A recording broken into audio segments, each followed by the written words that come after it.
మిగతా అంశాలు నేను చూసుకుంటున్నాను బలం ఇచ్చిన వ్యక్తి. అదే ఈ విధంగా దీనికి ఖచ్చితంగా మా సహాయ సహకారాలు ఉంటాయి. ఖచ్చితంగా మీకు మేము ఖచ్చితంగా మరి విన్నట్టు ఉంటాం అని చెప్పి ఇండైరెక్ట్ గా బలాన్ని ఇచ్చి బలగాన్ని కలిగిన వ్యక్తి మన యొక్క క్షేత్ర సంస్కృతి సంబంధించినటువంటి మన యొక్క తిప్పండి సార్.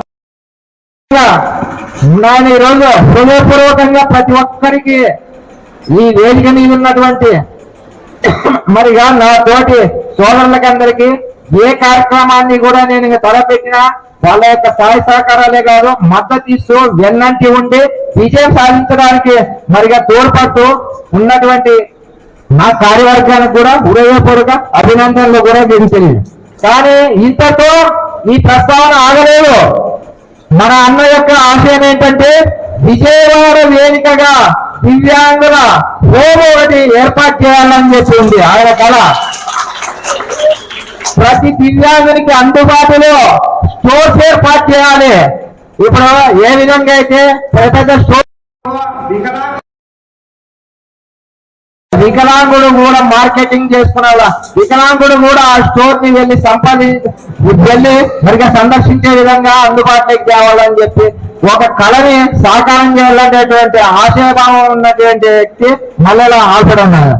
మరి ఈ వేదిక ఈ రోజు మనందరం ఏర్పాటు చేసుకోవడానికి ఒక డ్రీమ్ మేము ఇలా అనుకున్నామన్నా అంటే వెంటనే రైట్ నువ్వు ఆ పని స్టార్ట్ చేయి నేను ఉంటా అని చెప్పి చెప్తూ తన యొక్క సంపూర్ణ మద్దతు ఇస్తూ దానికి అందరినీ కూడా కూడగట్టి మేమంతా ఇక్కడికి పోగవడానికి కారణం ఇదే. కాబట్టి రాబోయే రోజుల్లో డిఎఫ్ రాష్ట్ర వింగో ప్రతి గ్రామాన్ని సందర్శిస్తుంది. ప్రతి ఒక్క మన యొక్క దివ్యాంగుల ఆవేదనని మరి తీసుకుంటుంది.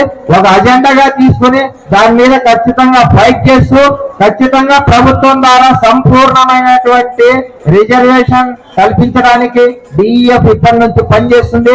దీనికి సంపూర్ణ మద్దతు మీ దగ్గర నుంచి ఉంటుందని చెప్పి నేను ఆశిస్తూ అదేవిధంగా రాబోయే రోజుల్లో అతి త్వరలో కర్నూలు జిల్లా వేదికగా కూడా మనం ఒక ఏర్పాటు చేస్తున్నాం.